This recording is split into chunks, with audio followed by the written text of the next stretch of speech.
as a female CEO, I was shocked to find an old lady at the nursing home, using a Rolls Royce to dry her food in the sun. But what blew my mind even more was when she ran over, shoved a bracelet into my hand, and said it was a welfare gift from the nursing home, told me not to be picky. I was still stunned by her generosity when I looked down and saw the books propping up the table light.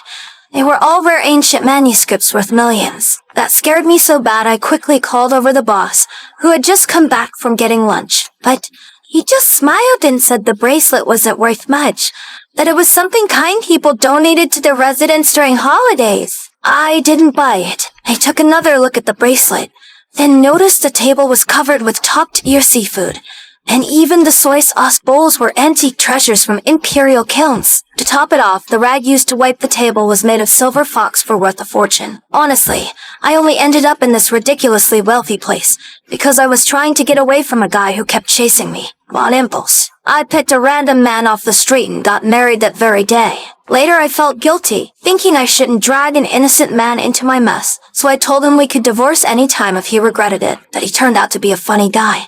And when he suggested I visit his home to meet his family, I agreed, mostly to blow off some steam. What I didn't expect was that the nursing home residents weren't ordinary people at all. When I saw all these big shots chatting like regular retirees in the park, I thought I was seeing things. But once inside, between the lady gifting me an imperial jade bracelet and the priceless seafood and antiques on the table, I was completely dumbfounded. Just when I started wondering who my husband really was, that persistent suitor of mine suddenly showed up. He stormed in, shouting about teaching this man a lesson. But instead of getting angry, the man warmly invited him to join us for dinner. The suitor, a spoiled rich kid, took one look at the fancy spread and assumed the man had tricked me into marriage to live off my money. Fuming, he grabbed a pair of pliers to smash something, but froze when he realized the pliers were made of solid gold. The man saw he liked those junk pliers and immediately offered to give him a whole bundle of them. The rich kid freaked out, glancing around and realizing every decoration in the room was a priceless antique. He was completely speechless, not sure who was actually the real trash picker here. And he noticed the man's pickled jar and said he'd pay to buy it. The man agreed, but only if he promised never to bother his wife me again.